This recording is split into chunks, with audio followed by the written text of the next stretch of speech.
Jadi live ada 51, neutral ada 50, earthing ada 48. So tak balance dekat situ. Mesti ada curi mana-mana earthing. So tak ikut spek lah macam ni. Pendawaian tak ikut spek. Sepatutnya earthing kena ada 51, live ada 51, neutral ada 51. So kalau boleh pendawaian rumah baru mesti betul-betul ikut spek. Okey, yang kedua penggunaan RCCB lah. Saya tekankan dekat sini, penggunaan RCCB kalau boleh rumah baru kena ada 2 RCCB. Satu RCCB mengawal litar pencahayaan lampu kipas, aircon 100 mAh dia punya kepekaan. Untuk soket plug yang boleh dicapai dengan tangan mesti menggunakan RCCB 30 mAh kepekaan.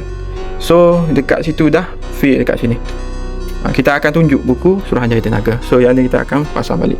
So tak cukup lah dia punya balancing untuk kabel, balancing untuk fasa ni pun tak kita panggil apa, tak proper.